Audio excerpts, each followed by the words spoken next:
Hello my friends, welcome to my channel, Lindy's Magpie Reads. If you're new here, I'm Lindy. I do read a lot, pretty much a book a day, and I've decided to make some changes in my reading life. I'll get to those in just a minute. Before I do that, I just want to say life in Victoria is gorgeous. I am amazed every day.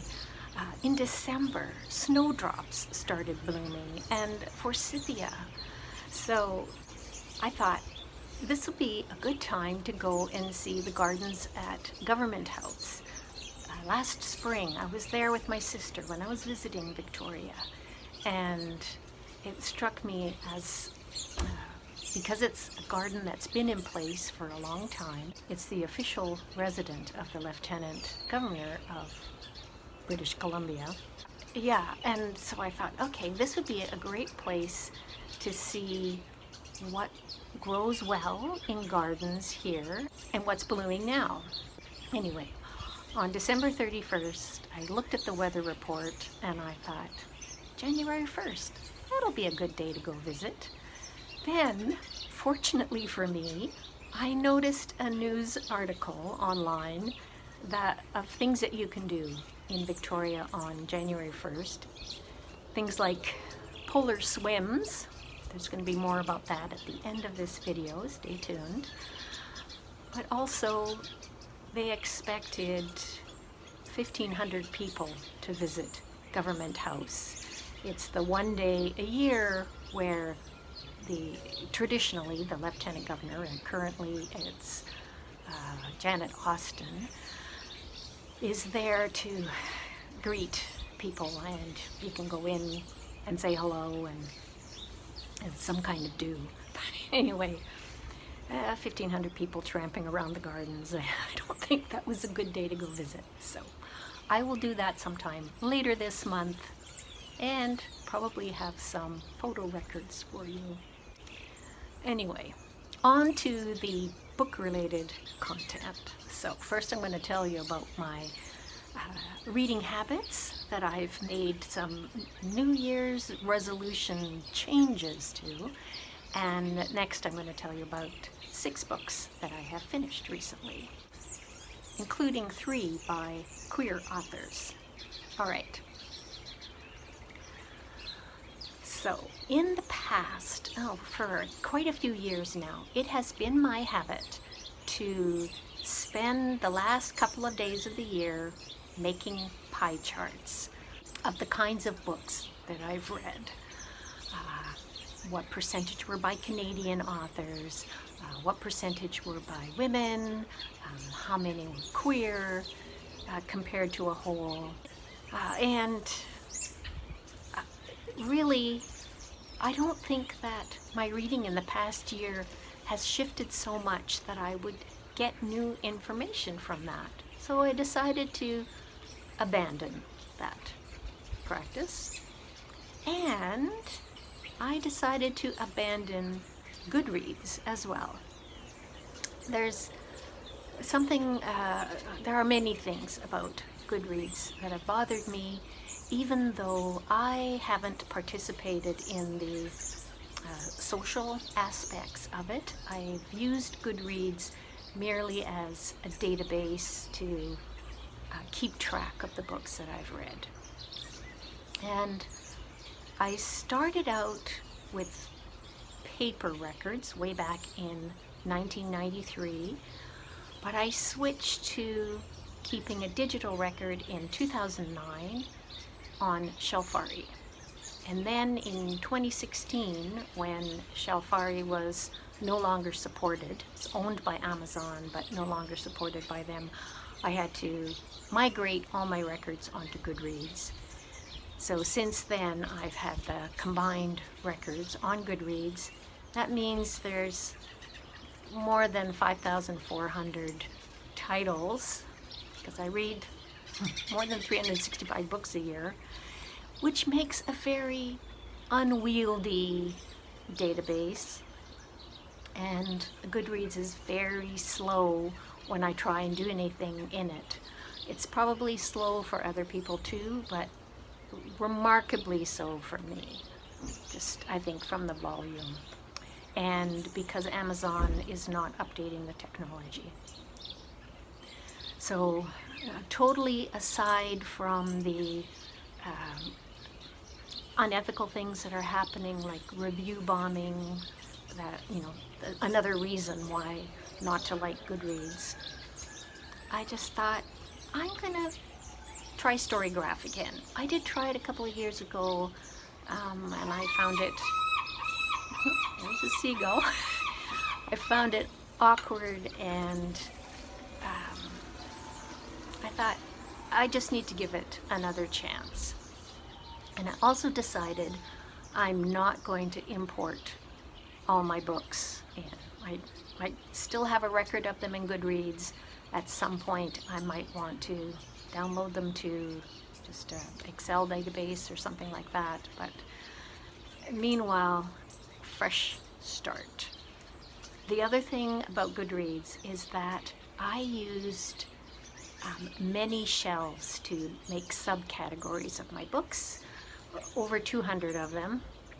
So for example, if a book was science fiction, if it was written by a woman who was also Canadian, I could cross-reference and quickly find the title and author, because that is one thing that I do find a challenge. I can remember lots of things that happened in a book. It's harder for me to remember titles and authors. So this is a way for me to more quickly, you know, get to that information if I'm trying to think of a certain book that I have read. Anyway, long story short, I'm now on Storygraph, Lindy's Magpie Reads, if you want to find me there. But it's unlikely that I'm going to start being more social in that environment than I was in Goodreads, so don't expect a lot from me there, okay? I'd much rather be commenting here on YouTube. You know, use the comment field down below, and I am sure to respond to you there.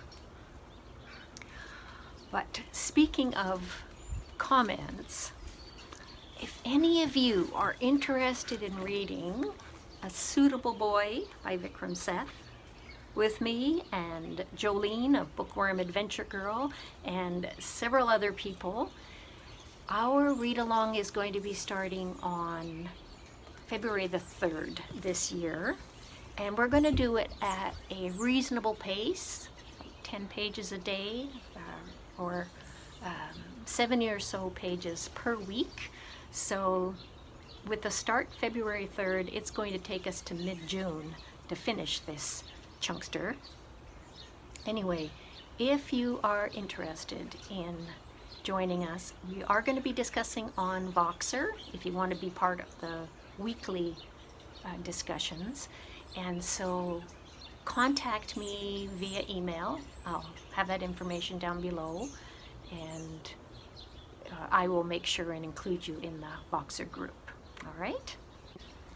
And now, on to the books that I have read.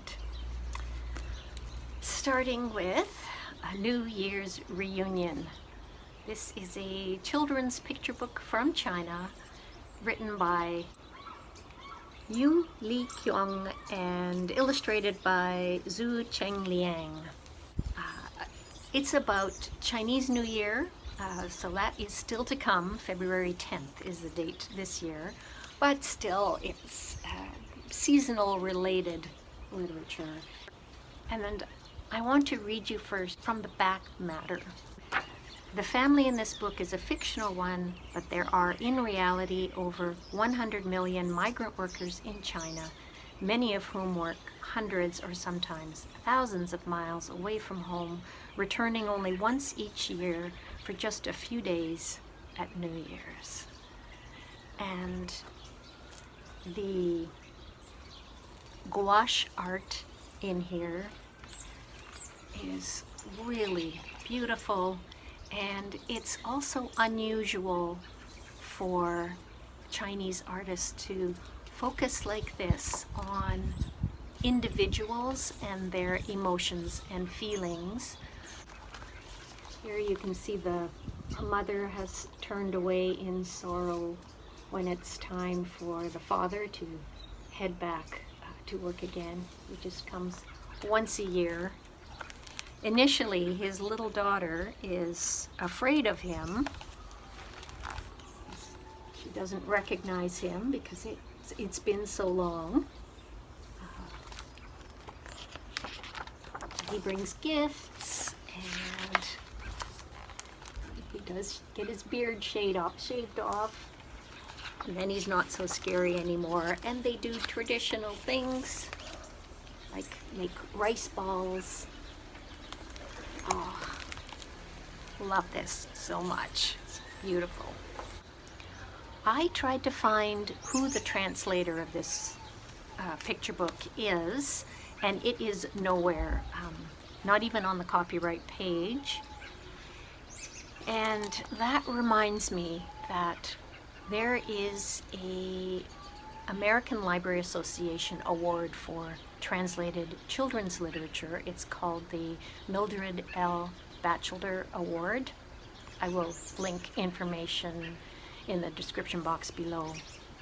But one of the things about that award is the translator's name needs to be on the title page. Very important. This is something that has changed in recent years, that we are starting to value the contribution of translators. And I have more translated literature to tell you about in this video. But next, I want to tell you about an audiobook that I listened to. This one is based on a Chinese classic from the 16th century, but it is gender swapped.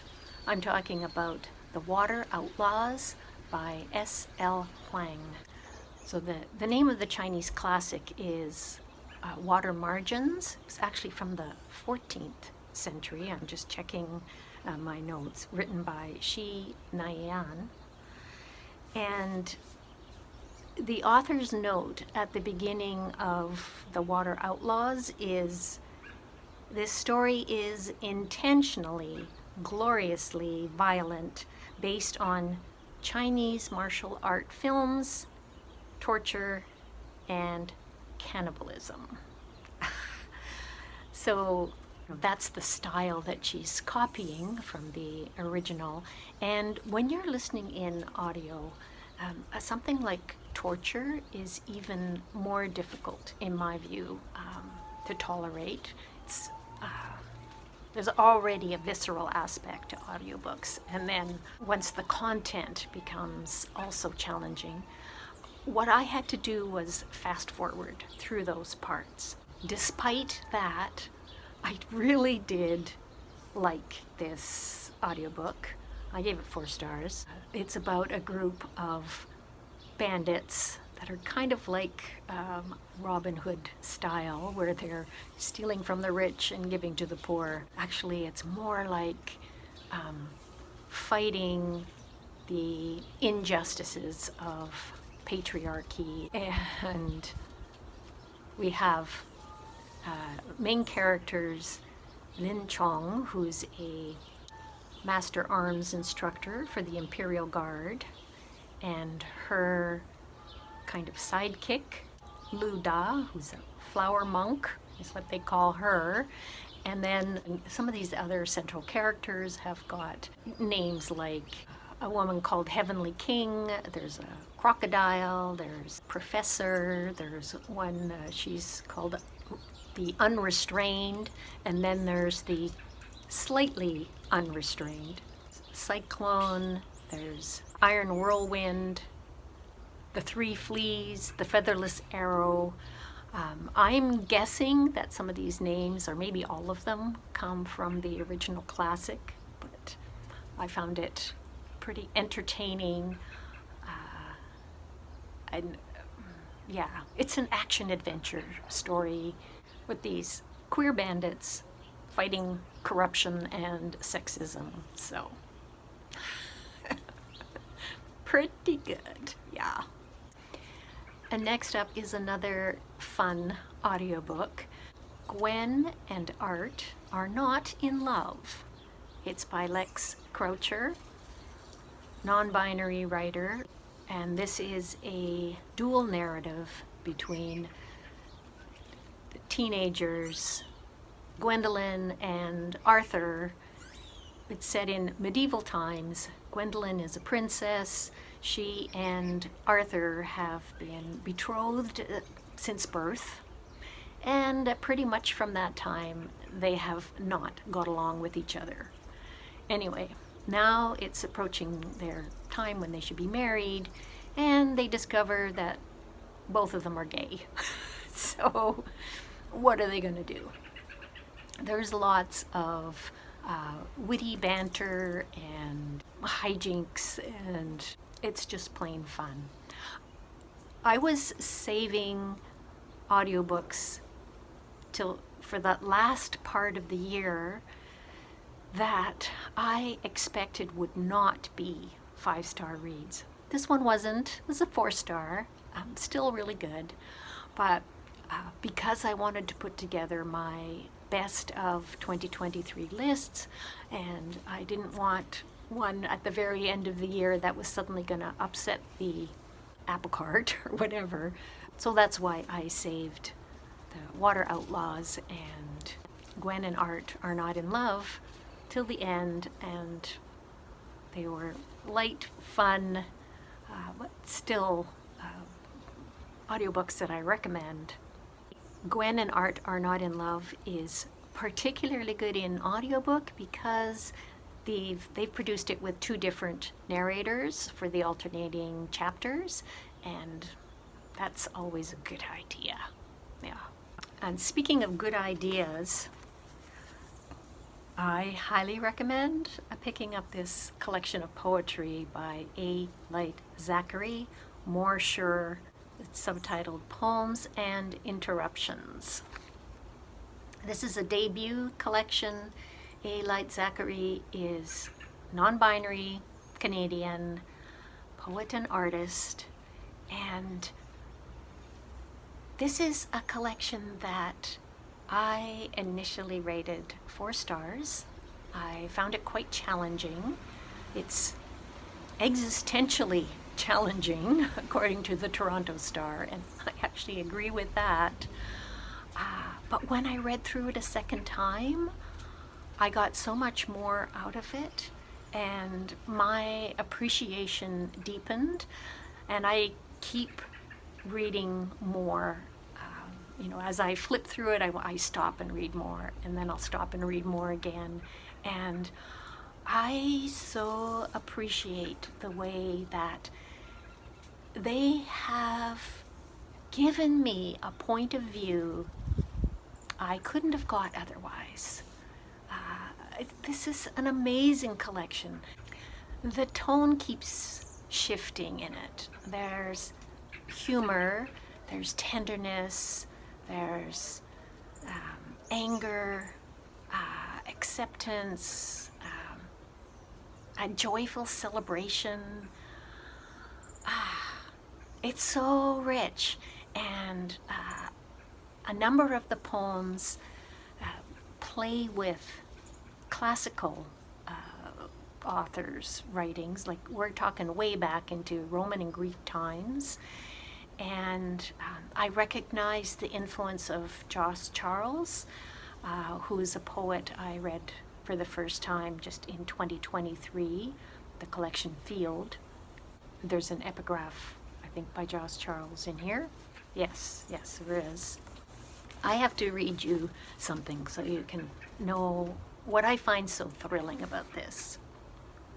Satires 1 Remix. Who will police the policeman who tear the sundress from my lover, aged 14, and throw her nude to the holding cell floor? Who will sue the suits who voted for their right to delete the footage from the cameras in the room? Who will set her parents to their duties as she cleans her wounds alone, as she is made to feel she is a wound? Who will cure her of what doctors refuse to do, or educate teachers who refuse to teach her? Who will correct those who believe their abuse to be corrective? Protect her from those who mask hatred in claims that they seek to protect her? Who will right the self-righteous? Who will judge the judges or advocate against the devil's advocates? The guards are coming. Who will guard her? There are coyotes that appear now and then, a little wildness. You can see on the front cover and on the back, there's the coyote. And this poem is a very short one. Hi, it's me, the coyote again, in an evening gown, pretty painted claws and all, but still rooting through your garbage.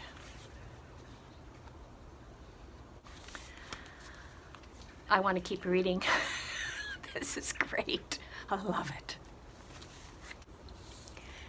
Next up, I have a book that I have been reading for 90 days. I know that because I've reached the renewal limit at the library. Fortunately, I did get through it. It's called Lapidarium, subtitled The Secret Lives of Stones, and it's by Hettie Judah. I heard about this from the booktuber Books at the Bottom of the Stairs. She said that she was reading it just one stone a day. It is organized in a few pages on each of a whole bunch of different kinds of stones.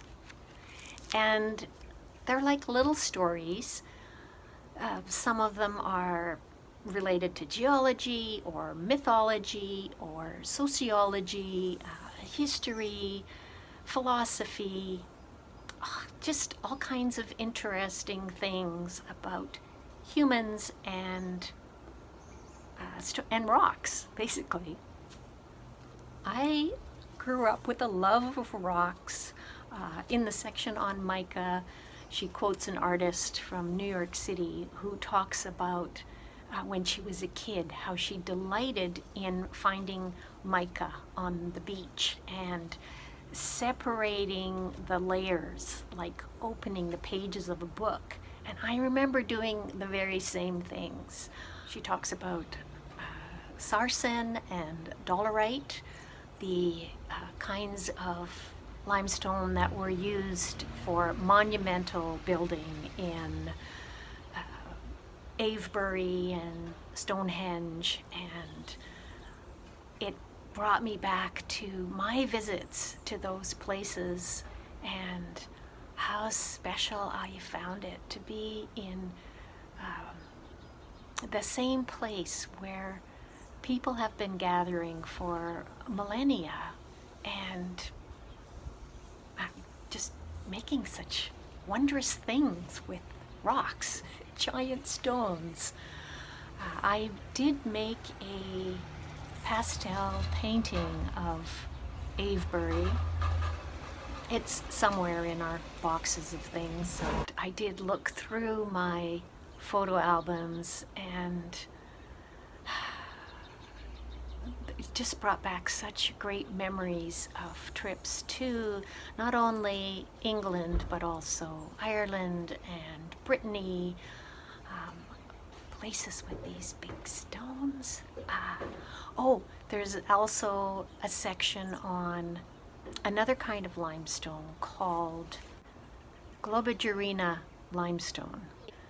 That is a rock that was used in Malta in the year 2000. My sweetie and I both traveled to Malta, and we toured some of these temples that date back to like 3000 before the Common Era. At Tarshian, there are these giant sculptures and smaller sculptures too that were carved from this limestone.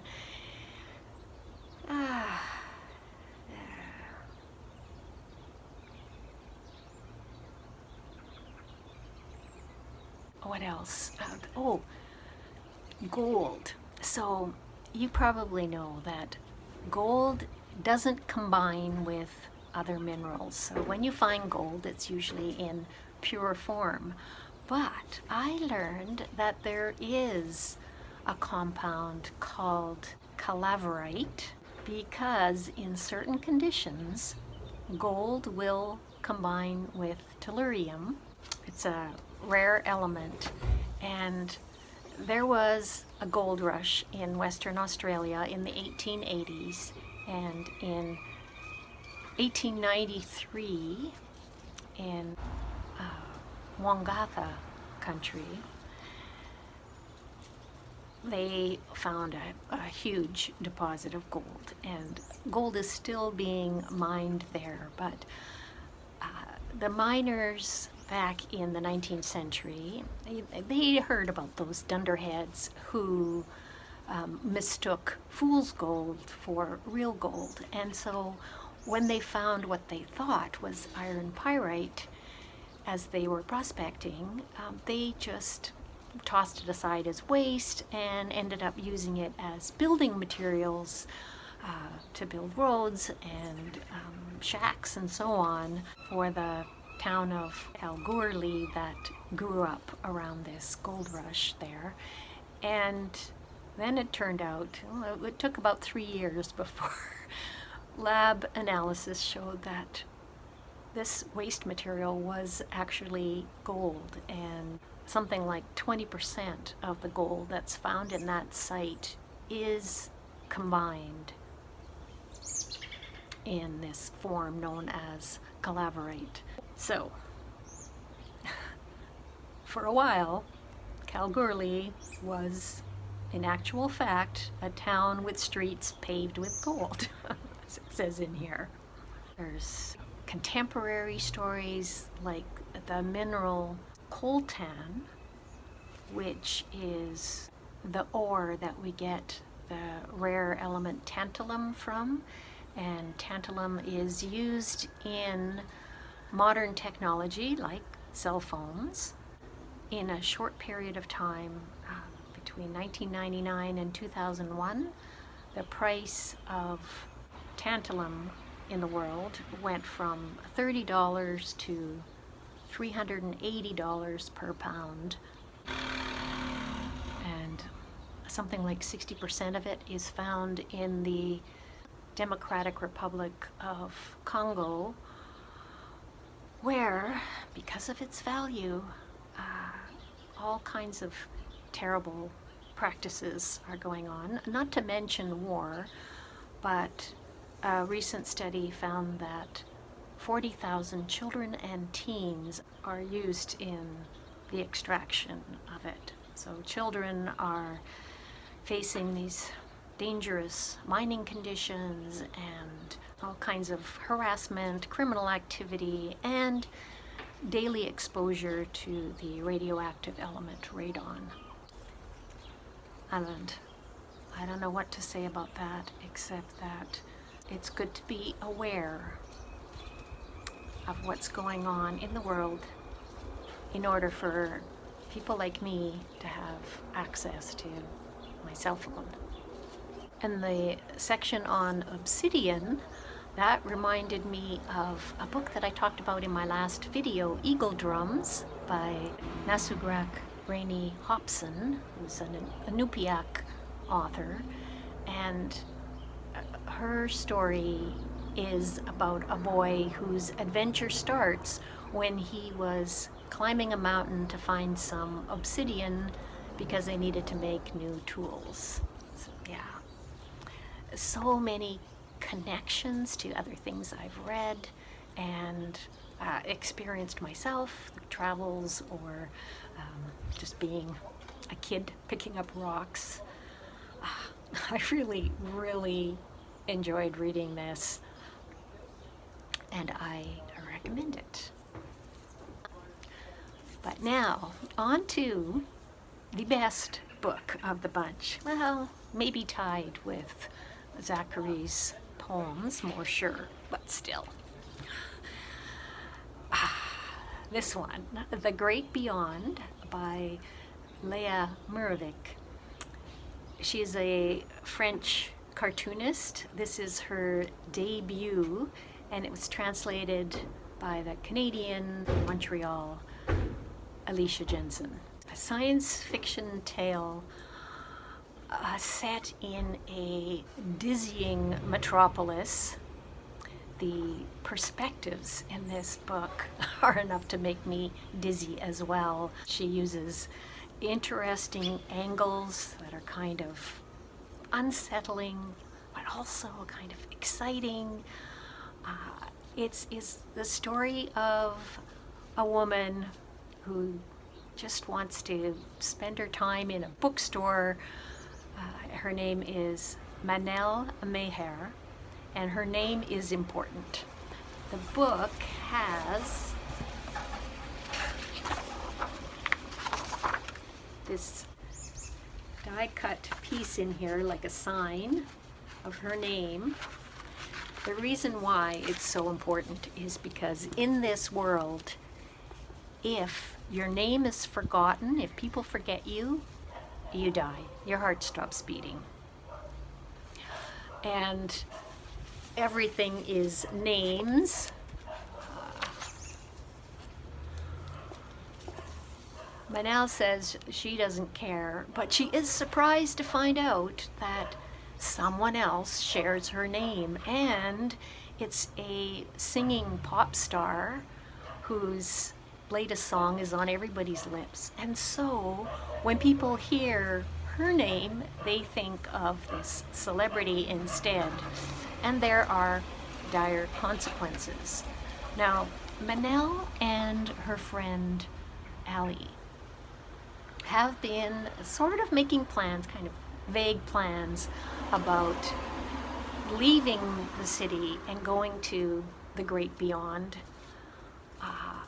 but nobody knows what's out there. So that's the story. Of course, many things happen. The pace is very fast, almost frantic, frenetic. It took a second reading for me to really absorb a lot of what was going on in here. And the amazing artwork. She's used mostly a navy ink for everything, with spot colors of a lighter blue and red to very good effect. The geometric quality of the architecture is like a foil for the very fluid motions of Manel and the other characters. And when I was researching more information about Léa Murawiec, well, I learned that this won an award at Angoulême in 2022, I think it was, for the original French edition, Le Grand Vide. And it's interesting that they translated that title. Le Grand Vide means the great emptiness. So in English, to use the great beyond, it works as, this place that maybe they can get to and escape the metropolis. But when I think about the translation to English as the great emptiness, it also captures the metaphorical thing that's happening with this satire of celebrity culture and social climbing and, the emptiness behind that. That's a part of this story. So it's an amazing book. And if what I've said intrigues you, do pick it up, because it's great. So that is all I've got for you today. Thank you so much for watching. I really appreciate hearing from you in the comments down below. Let me know if you've read any of these, or if you plan to read any of these, or what you're reading.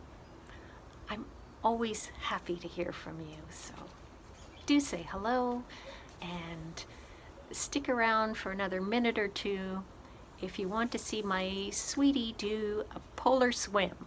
She didn't want to do it on January 1st because there's going to be crowds jumping into the cold water. So she went a few days prior, and there was just me and our dog standing by with the warm clothes and the towel.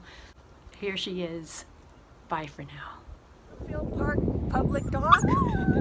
I wasn't going to wait till New Year's Day for the polar swim, so I did it today. And it's nice and sunny, but it's freezing in the water. Okay, peace out.